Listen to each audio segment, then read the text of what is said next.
A Divina Comédia, agora nós vamos iniciar o Inferno, é estranho dizer, né? A edição que eu tô lendo é da editora 34 e eu vou começar pela parte da cosmologia. Pela cosmologia dos tempos de Dante, herdada de Aristóteles e Ptolomeu e adotada pelas escolásticas escrituras, a Terra era representada como um globo solto e fixo, imóvel no espaço, contendo terras e mares e envolvido por uma atmosfera própria, não extensível ao espaço restante. Era esse globo constituído por um hemisfério superior, setentrional, de superfície predominantemente sólida, o único habitado, e o inferno austral, de superfície toda marinha, tendo unicamente em seu centro a montanha do purgatório. Estendia-se o hemisfério superior desde no horizonte a foz do rio Ganges, na Índia, e no ocidente a nascente do rio Ebro, na Espanha, correspondendo ao arco descrito pelo Sol nos equinócios, da aurora ao acaso. Não, da aurora ao ocaso, e tendo ao centro ao meio-dia a cidade de Jerusalém, a qual correspondia no polo oposto à montanha do purgatório. À volta dessa terra imóvel circulavam, cada qual em sua órbita, a distâncias crescentes a Lua, Mercúrio, Vênus, o Sol, Marte, Júpiter e Saturno, todos como planetas ou também chamados de estrelas móveis, acima delas o céu de estrelas fixas. Introdução. A meio do caminho, ou seja, da duração expectável de sua vida, Dante, consciente de se haver desviado do reto procedimento, encontra-se perdido numa alegórica selva escura. Encontra aí a figura de Virgílio, poeta latino, que, a pedido da alma beata de Beatriz, o grande amor da juventude de Dante, vem se lhe oferecer como guia para o inferno e o purgatório, onde, pelo exemplo dos pecadores e de suas penas, Dante poderá encontrar o caminho da sua salvação. Dante aceita e os dois iniciam sua viagem. Antes da entrada para o inferno, eles passam por seu vestíbulo, o limbo, onde não há castigo, porém impossibilidade de salvação, que abriga as almas dos infantes falecidos antes da instituição do batismo e alguns grandes personagens do passado anterior a Cristo. O inferno que eles então adentram é constituído por uma imensa cratera escavada por profundezas do globo terrestre, na queda do corpo do anjo rebelde expulso do paraíso. Começa nas proximidades da selva selvagem essa ampla cratera e vai se afinando até o centro da terra, onde se encontra o próprio Lúcifer, que aí tem o encargo de rei do inferno. Ao longo dessas paredes, em ressaltos concêntricos, estão recolhidas as almas dos penitentes do castigo eterno. São 4 seções afastadas entre si, nas quais lhes são aplicadas diversas penas cujo rigor se agrava com sua aproximação ao reinado de Lúcifer e que correspondem às 4 transgressões de crescente gravidade catalogadas com base na relativa doutrina aristotélica.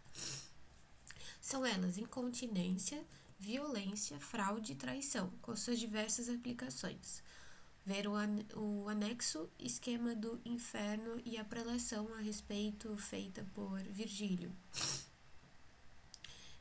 Inferno, parte 11, versos de 16 a 111. Além dessa classificação dos pecados e penas e dos esclarecimentos tópicos feitos até agora, nada mais me resta após a determinação de não me atrever a sentenciar sobre obra tão universal do que simplesmente destacar 3 personagens de minha simpatia. Farinata degli Uberti, Inferno, parte 10, e verso 32, condenado como herético que surge ereto e desdenhoso do túmulo do seu castigo eterno. Dante, que ansiava junto a Virgílio por encontrá-lo, antes de trocar com ele uma só palavra, já o vê. Abre aspas, como tivesse o inferno em grão despeito. Fecha aspas. Ulisses, Inferno, a parte 26, verso 56, que já velho reúne para a sua última aventura alguns de seus antigos companheiros e em busca de mais conhecimento do mundo, sem lhes esconder os perigos e a condição de desafio às leis divinas. Embarca com eles, atravessa as proibidas colunas de Hércules e chega até a avistar, ao meio do mar Antártico, a desconhecida montanha do Purgatório, quando seu barco é arrojado por um vagalhão que o submerge como a alguém agradou. E a austera figura de Francesca da Rimini, que domina a admirável famosa passagem do canto quinto, versos 73 a 142, usualmente mal entendida pelos seus inúmeros tradutores que lhe aplicaram certo sabor romântico que seguramente não estava na intenção de Dante.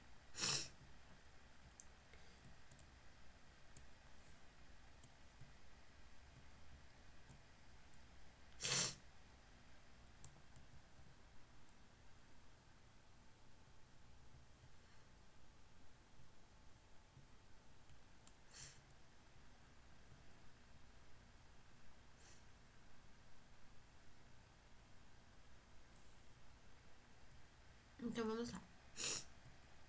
A Divina Comédia, Inferno. Canto 1. A meio do caminho, ou seja, do tempo expectável da vida humana, portanto aos 35 anos de idade, Dante se encontra perdido numa selva selvagem, que representa o resultado do extravio da certa via da virtude. Após uma noite inteira de angústia, ele consegue escapar da selva, mas é impedido seguidamente por 3 feras. Alegoricamente, ele não está livre da investida das 3 transgressões principais. Canto 11, versos de 22 a 66, que são incontinência, violência e fraude, exemplificada pelas 3 feras, respectivamente a onça, o leão e a loba, que o impedem de seguir o caminho do monte que ele avista iluminado já pelo sol da graça divina. Aparece-lhe então a alma do poeta latino Virgílio, que irá desde então representar sempre a razão humana, o qual para a sua salvação se propõe acompanhá-lo vivente num percurso pelo inferno e o purgatório até o limiar do paraíso, onde ele poderá ser guiado por uma alma mais digna. Esta, que ele não nomeia, será a alma beata da paixão do Dante adolescente, Beatriz, que ele encontrará na terceira parte do poema, O Paraíso. A meio caminhar de nossa vida, fui me encontrar em uma selva escura. Estava a reta minha via perdida. Ah, que a tarefa de narrar é dura, essa selva selvagem, rude e forte, que volve o medo à mente que a figura. De tão amarga, pouco mais lhe é a morte, mas, para tratar do bem que enfim lá achei, direi do mais que me guardava a sorte. Como lá fui para dizer não sei, Como lá fui parar dizer não sei,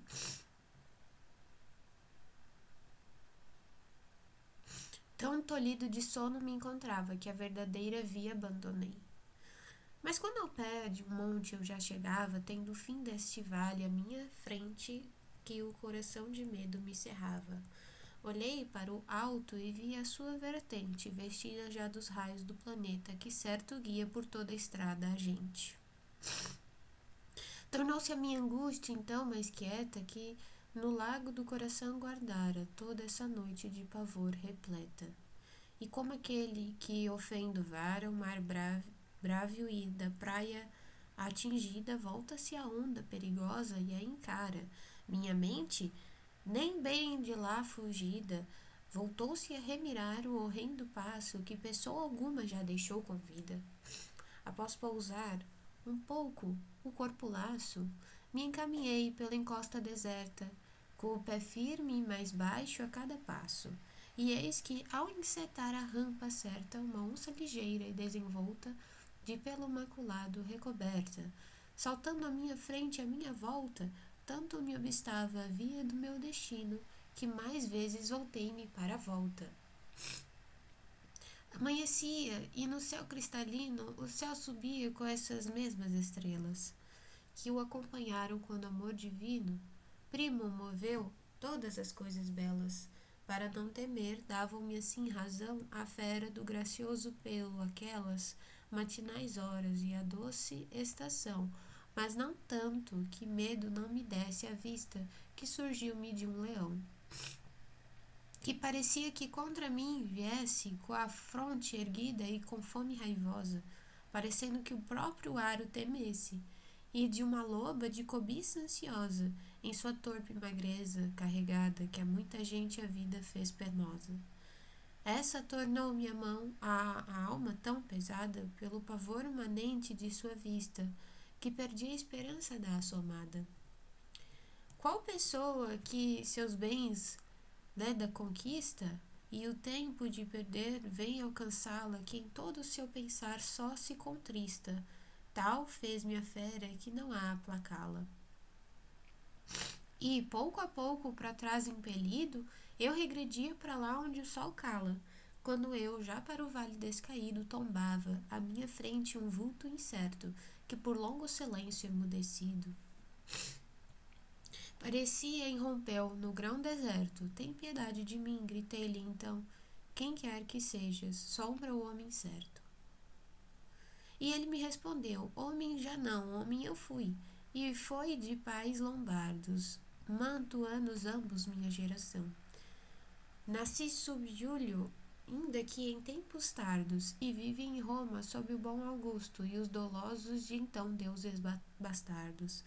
Poeta fui, cantei aquele justo filho de Anquise de Troia a volver, quando o soberbo Ilion foi combusto. Mas tu, por que ainda tornas a temer? Por que não galgas o precioso monte, princípio e causa de todo o prazer? És tu aquele Virgílio, aquela fonte que expande do dizer tão vasto flume? Respondi eu com vergonhosa fronte. Ó de todo poeta honor e lume, valha-me o longo estudo e o grande amor que me fez procurar o teu volume. Tu és meu mestre, tu és meu autor. Foi só de ti que eu procurei colher o belo estilo que me deu louvor. Mas vê essa besta que me fez volver.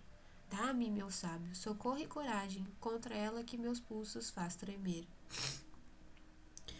A ti convém seguir outra viagem, tornou-me ele ao me ver lacrimejando, para escapar deste lugar selvagem, que esta fera da qual estás clamando, em seu caminho barra os viandantes.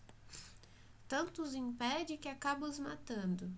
Seus impulsos perversos e aberrantes fazem que nada poderia saciá-la. Do pasto é mais faminta após que antes. Com animais diversos se acasalem, mas eles serão até o lebrel chegar, para a dura morte destiná-la. Esse não buscará terra ou troféu, mas só sageza e amor e virtude. Será entre feltro e feltro o berço seu. Dará em infeliz Itália plenitude, para qual morreram a Virgem Camila e Eurilo, e Turno e Niso em luta rude. Esse a escorraçará de vila em vila, até obrigá-la a retornar pro inferno, onde a inveja primeira quis remi-la. Portanto, para teu bem, penso externo que tu me sigas, e eu te irei guiando, levar-te-ei para o lugar certo. De condenados que ouvirás bradando, de antigas almas que verás dolentes, uma segunda morte em vão rogando.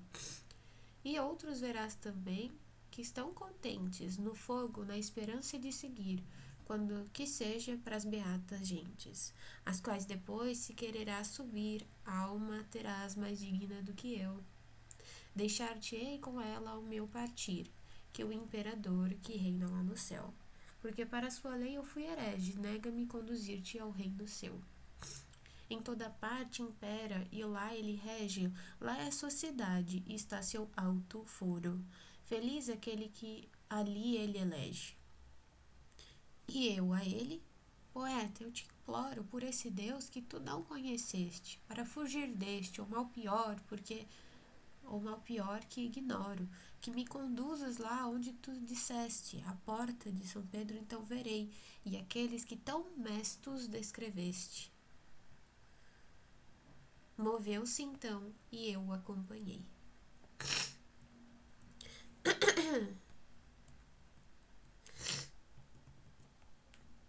Verso 17. Na astronomia ptolomaica, o Sol era considerado planeta. Versos de 37 a 40. O início de sua viagem foi estabelecido por Dante como equinócio de primavera do ano 1300. Portanto, a posição das constelações nesse momento deveria ser a mesma que, julgava-se, fora por elas ocupada por ocasião da criação. 74. Enéas, filho de Anquise, escapou por mar de sua Troia. Superbum Ilim. Vencida para a Itália, então habitada por etruscos, que dominou. É considerado o iniciador da estirpe romana. Lebrel, obscura profecia de um herói humano e não de intervenção divina. 105. Feltro e Feltro, obscura alegoria da pátria do herói. 107 e 108. Camila e Turno, combatentes etruscos contra Enéas, Euríulo e Niso, os troianos. E 134. A entrada do purgatório guardada por um anjo, vigário de São Pedro. Essas são as notas. Agora entrando no canto 2, eu fui dar uma suada no nariz, porque tô, né, com alergia, mas enfim, espero que entendam. Vamos para o canto 2. Dante se encaminha com Virgílio para a viagem, mas começa a se arrepender de ter aceitado uma proposta tão extraordinária e expõe suas dúvidas ao poeta latino, que então resolve contar-lhe a origem de sua proposta. Foi a própria Beatriz, objeto da antiga paixão de Dante, que desceu do céu e o procurou no limbo pedindo sua ajuda para salvá-lo do perigo em que se encontrava. Dante, encorajado, dispõe-se à viagem e elege Virgílio seu guia, seu senhor e seu mestre, e é nessa condição que ele irá conduzi-lo pelo inferno e depois pelo purgatório, representando a razão que é, na concepção aristotélica adotada por Dante, condição da virtude.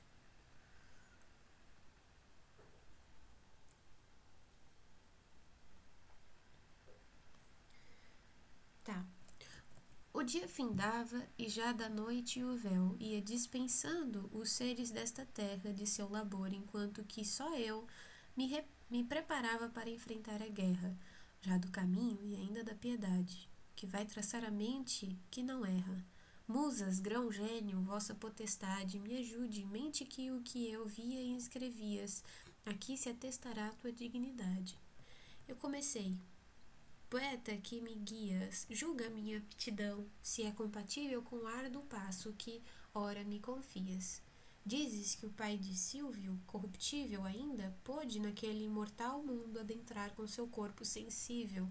Se o inimigo, porém, de todo mal o apoiou, já pensando no alto efeito que dele surgiria, e quem e o qual não acha impróprio, quem julgar direito que ele, pai da alma Roma e de seu império, tenha sido no império céu eleito, a qual e o qual, segundo alto critério, foram prescritos para o trono santo dos que herdariam de Pedro o ministério. Em sua ida que louvas em teu canto, coisas ouviu que deram condição à sua vitória e após ao papal manto. Lá foi depois o vaso de eleição, para confortamento aquela fé que é princípio na via da salvação. Mas a mim, quem concede para que Enéas eu sou, nem Paulo, e não consigo crer-me digno de tal, nem ninguém crê. Portanto, se a seguir, ora, me obrigo, temo que um desatino isso seria, é sábio e mais entendes do que eu digo. Como quem não quer mais o que queria, se nova ideia altera sua proposta, e da primeira todo se desvia. Tal fiquei eu naquela escura encosta, porque pensando consumi o intento ao qual dera tão rápida resposta. Se de tua fala ti no entendimento, dessa grande alma respondeu-me a sombra. É tibieza o que faz teu tolimento. Essa é o que o homem muita vez em sombra, e de uma honrosa empresa até o reverte, como um animal que uma visão assombra, mas, Para que desse medo eu te liberte, dos fatos te direi e dos narrados que fizeram-me então compadecer-te. Estava eu com os espíritos sustados, mulher me chamou beata e bela, tão que logo pedi-lhe seus mandados, luzia o seu olhar mais do que estrela. E começou a dizer suave e liana, com angélica voz no idioma dela. Ó alma generosa mantuana, de quem a fama ainda no mundo dura e durará quanto a memória humana. O amigo meu, mas não de sua ventura, tão na deserta encosta está impedido que, de pavor, sua volta já procura. E temo que se encontre tão perdido que eu tarde esteja o socorrer levada pelo que dele foi no céu ouvido. Vai então e com a tua fala ilustrada e o que mais de salvá-lo for capaz, ajuda-o para que eu seja confortada. Eu sou Beatriz, que peço que tu vás, venho de aonde retornar almejo, amor meu moveu-me que falar me faz, quando do meu Senhor ao bom fazejo voltar, irei de ti falar-lhe bem. Calou-se então e eu tomei meu ensejo. Ó mulher de virtude, só por quem tem tudo a humana espécie superado, que em sua primeira esfera o céu contém, tanta obediência acolho de bom grado, que seria tarda, ainda que já cumprida, basta-me o teu querer manifestado. Mas dize-me, por que não te intimida que desceres neste fundo centro do amplo lugar que a volta te convida? Desde que queres saber tão adentro, ela me respondeu, vou te dizer porque não temo chegar aqui dentro. Temer deve-se à coisa em que o poder de nos causar o mal se manifesta, as outras não, das quais não há a temer. Tal fui feita por Deus, sua mercê, que esta vossa fatal miséria não me afeta, nem chama deste incêndio me molesta.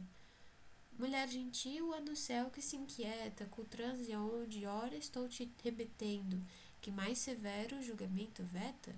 Ela a Luzia então pediu, dizendo, agora aquele adepto teu, fiel de ti, precisa e a ti o recomendo. Luzia, diversa tudo que é cruel, logo moveu-se, vindo procurar-me, onde eu sentava com a antiga Raquel. Beatriz, glória de Deus, disse, salvar quem mais te amou, não vais na desventura, que tu elevaste na turba vulgar? Não ouves tu ao seu pranto a amargura e já não vês a morte como o afronta sobre a torrente que o mar não segura? Nunca pessoa no mundo foi tão pronta para evitar dano ou procurar proveito como eu após palavra de tal monta. Desci cá embaixo do meu posto eleito, por confiar em tua palavra honesta, que honra é para ti e para os que a têm aceito. Ao terminar essa sua fala mesta, em lágrimas luzindo o olhar volveu, o que esta minha vida fez mais presta, e a ti cheguei como ela prescreveu, e aquela fera afastei da tua frente, que ao monte ameno obstou o caminho teu. Então que há? Por que estás reticente? Por que no peito tal tibieza retens? Por que não és audaz e persistente? Se 3 mulheres lá benditas tens para te cuidar na corte celestial, e o meu dizer te augura tantos bens, como as flores que o gelo noturnal inclinou e cerrou, e o céu aclara agora, e eretas abrem-se afinal. Assim passei do medo que prostrara meu coração à audácia que irrompeu, e respondi com mente franca e clara, piedosa aquela que me socorreu, e tu, cortês, que tão pronta resposta deste ao intento que ela promoveu. Tornaste minha mente tão disposta, com as palavras tuas, a proceder, que já voltei à primeira proposta. Vamos, que, ora, é dos dois um só querer, tu condutor, tu senhor e tu mestre. Assim lhe disse, quando o vi mover-se, entrei pelo caminho árduo e silvestre. As notas. Versos 13 a 15. Pai de Silvio, Enéas, que Eneida pôde descer vivente no mundo dos mortos. 16 a 27, se pensarmos que Enéas não poderia, sem consenso do céu, realizar essa viagem ao inferno preparatória do seu sucesso, Devemos admitir a intenção divina de elegê-lo para precursor dos fundadores de Roma, futura sede do Império e depois do Papado. 28. São Paulo, 52. Virgílio foi procurado por Beatriz no limbo, onde estão os espíritos dos que viveram antes de Cristo, sustados, seja de pena como de acolhimento no céu, por não terem recebido o batismo. 94 a 96. A Virgem, sabendo da desdita de Dante, moderou para seu caso a severidade do julgamento divino e promoveu o seu salvamento. 97. Dante era devoto de Santa Luzia, que lhe teria restabelecido a vista abalada.